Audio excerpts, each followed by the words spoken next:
For an 800 amp service, a number 4 American wire gauge Ufer ground is generally sufficient. The National Electrical Code requires a minimum of number 4 American wire gauge copper wire for Ufer grounding when the service is above 400 amps.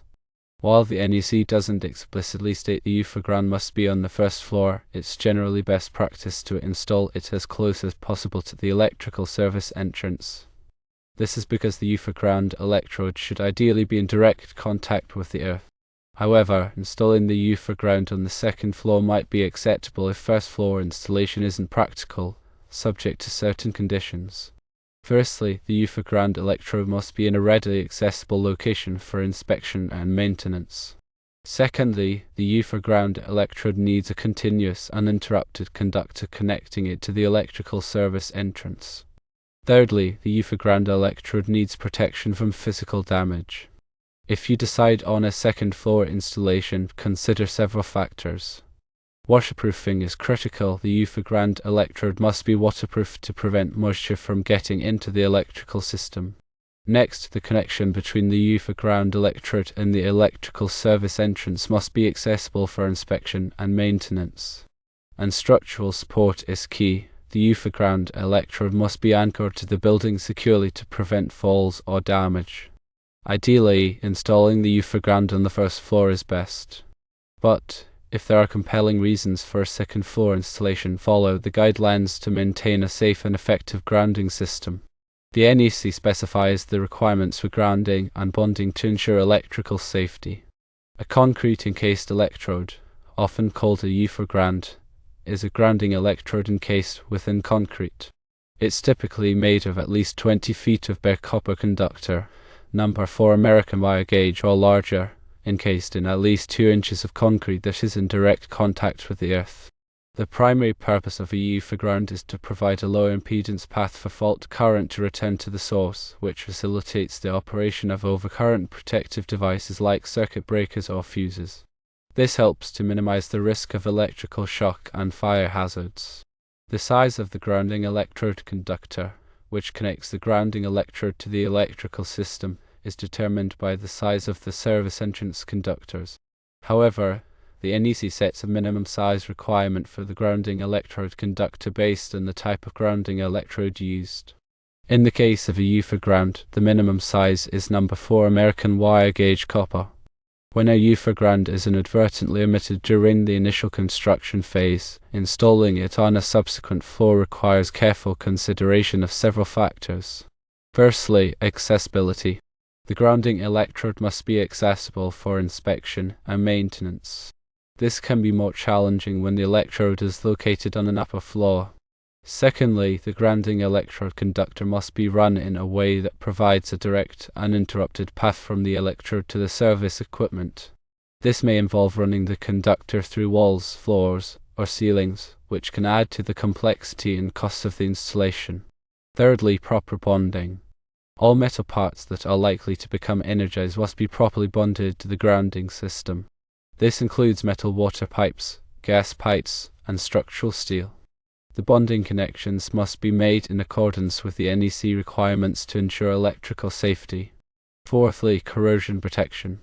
The grounding electrode and its connections must be protected from corrosion. This is particularly important in damp or corrosive environments. The use of corrosion-resistant materials and proper installation techniques can help to minimize the risk of corrosion. Installing a Ufer ground on the second floor of a building may present challenges related to accessibility, conductor routing, bonding, and corrosion protection. It's essential to carefully assess these factors and follow the NEC requirements to ensure a safe and effective grounding system. Always consult with a qualified electrical contractor or engineer to ensure that the installation meets all applicable codes and standards. The NEC provides specific guidelines for grounding electrode systems, including the use of Ufer grounds. Section 250.52 details the requirements for grounding electrodes, including concrete encased electrodes. Section 250.66 specifies the size of the grounding electrode conductor. Section 250.68 addresses the requirements for connecting grounding electrodes to the grounding system. Section 250.104 covers bonding of metal water piping systems and other metal components. Understanding these NEC sections is crucial for ensuring a safe and compliant grounding system.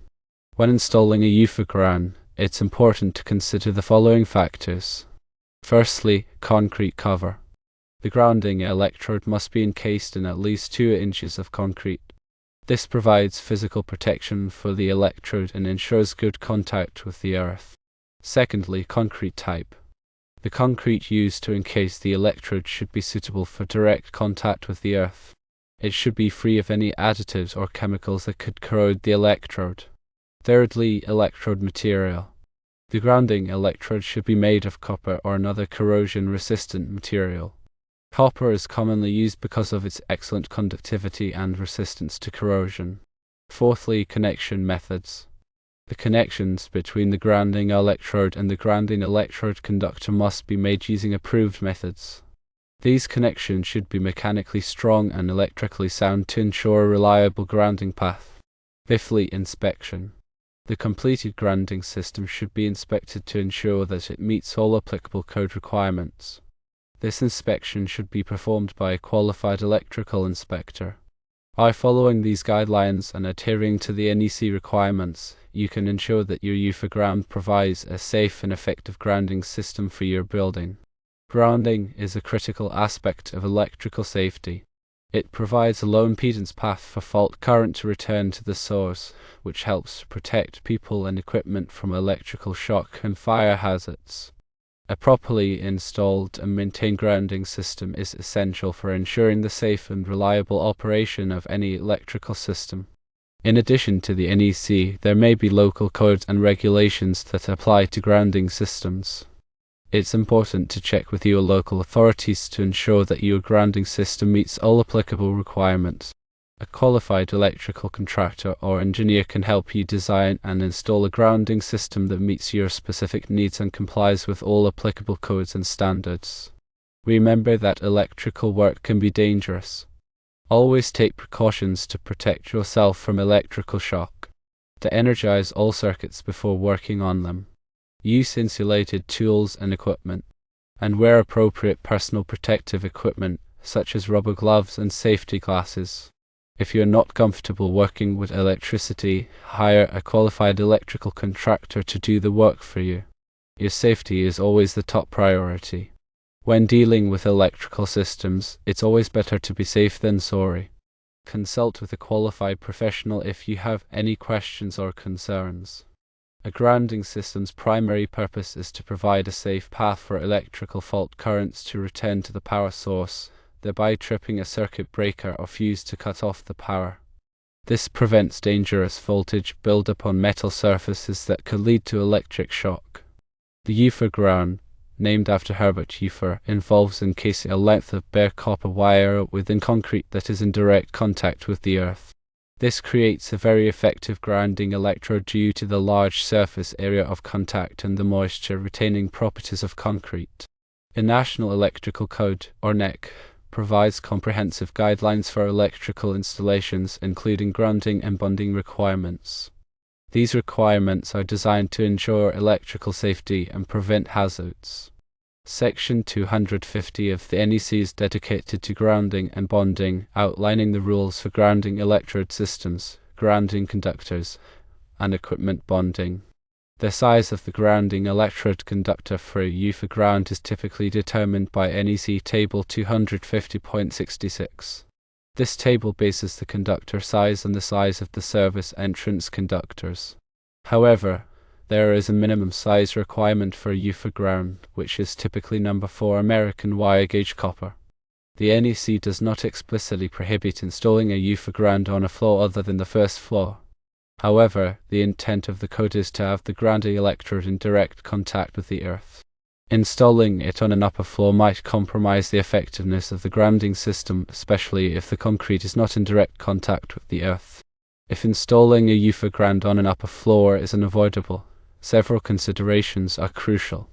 Firstly, ensure that the concrete encasing the electrode is in direct contact with the earth. This might involve special construction techniques to create a continuous path to the earth.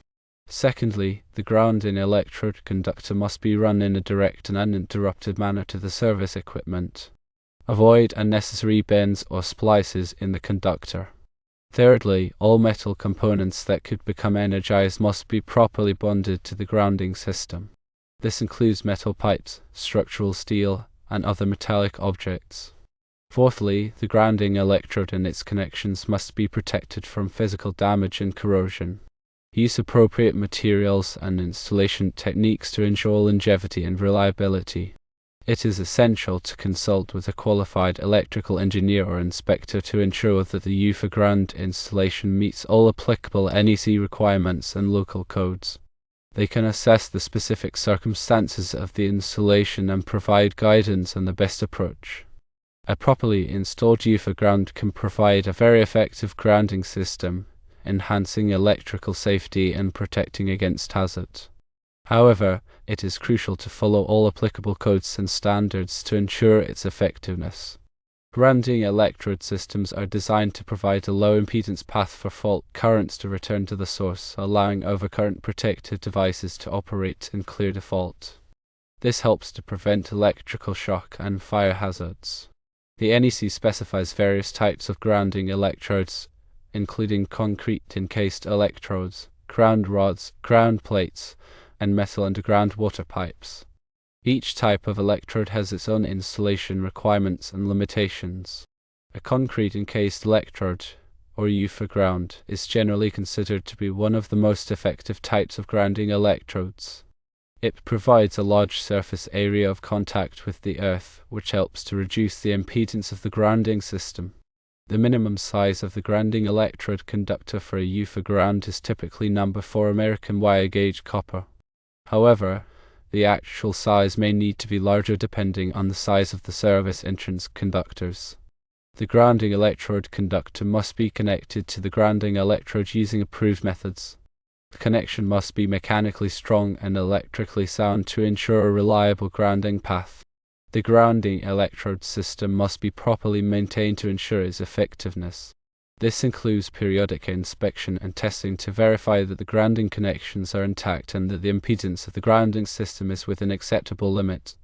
If the grounding system is not properly maintained, it may not be able to effectively clear fault currents, which could increase the risk of electrical shock and fire hazards.